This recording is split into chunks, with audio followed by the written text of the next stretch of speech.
Welcome to Larry's Library and welcome to another edition of the Sunday Scan. So today I read another issue of Kobra. This one right here. Kobra issue number 3. It's got a fantastic cover by Ernie Chan. And this was back when he was still going under Ernie Chua, so he actually signed it Ernie Chua, 1975 here. That's an interesting story, that, and I've never have really come to the exact reason behind it, but something about a mistake on his birth certificate saying Ernie Chua, or maybe they could not make it out or something, I don't know, but I guess eventually he found out that his actual name is Chan, because at a certain point, I think toward the late 70s, this is 1975 or so, he changed it to Ernie Chan, and it was Ernie Chan going forward after that. So, strange one. If anyone knows more detail about that than I do, put that down in the comments, because I'd be interested in that. So yeah, this is Kobra is a very weird and doomed comic book. If you haven't seen the first 2 episodes, well, not the first 2 episodes of Sunday Scan, but the other 2 episodes where I did Kobra 1 and 2, take a look at those if you're interested. But yeah, this was a remnant of Kirby leaving DC and going back to Marvel again. So he left a lot of things unfinished, barely started, and Kobra was one of them. This was a Kirby creation originally. Maybe that's why it has a K instead of a C. I don't know. I mean, but it's a very goofy comic book, but it's real fun. And it was doomed from the start because, well, you'll see.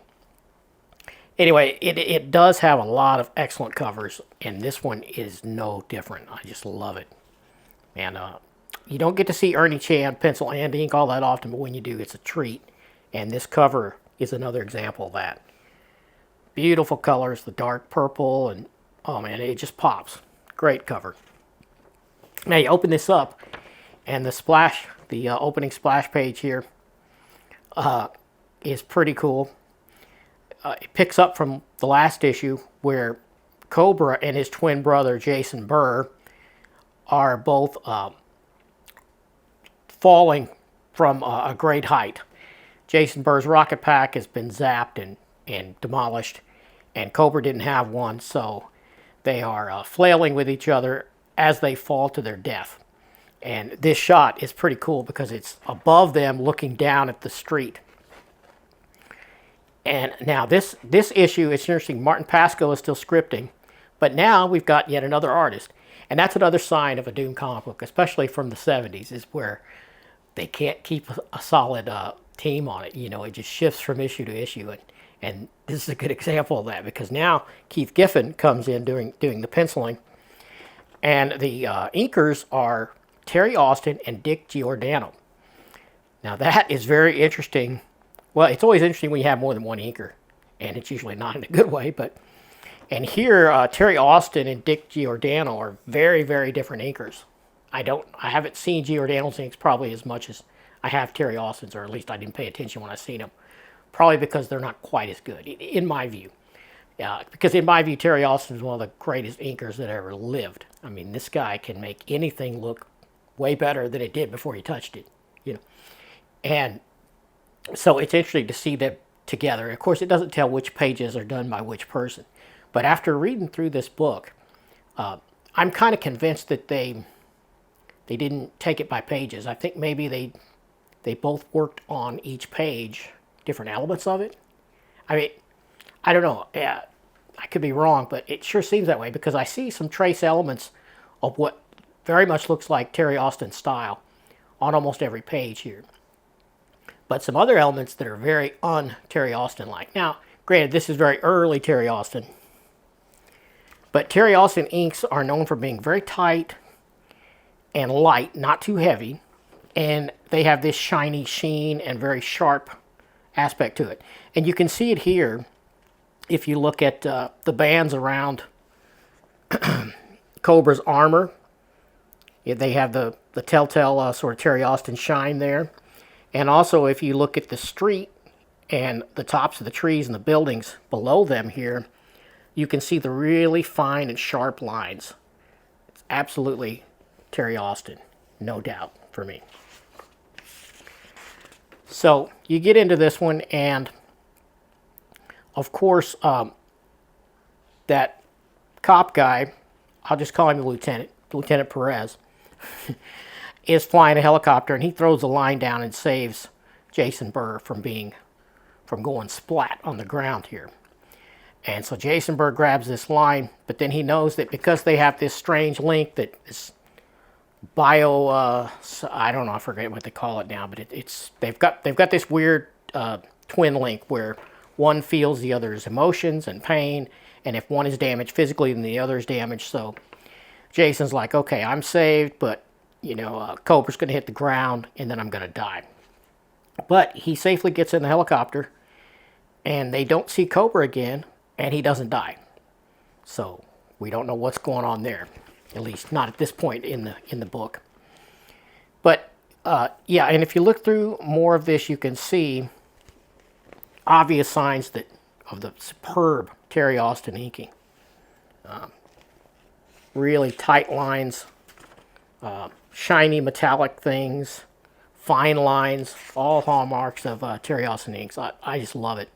This panel here, or this page here, is particularly awesome. I'll put a scan up. Kobra melts his way through the window of the dorm room that Jason Burr is staying in, and then we learn that Kobra did not hit the ground.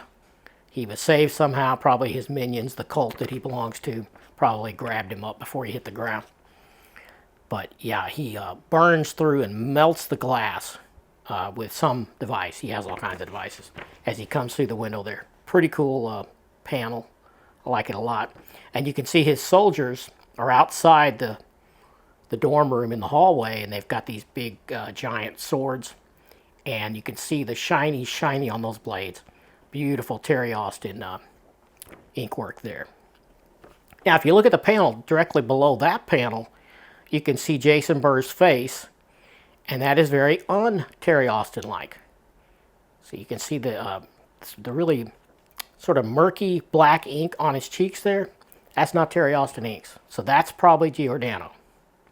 That's what makes me think they sort of shared pages. I know, I geek out on this kind of stuff.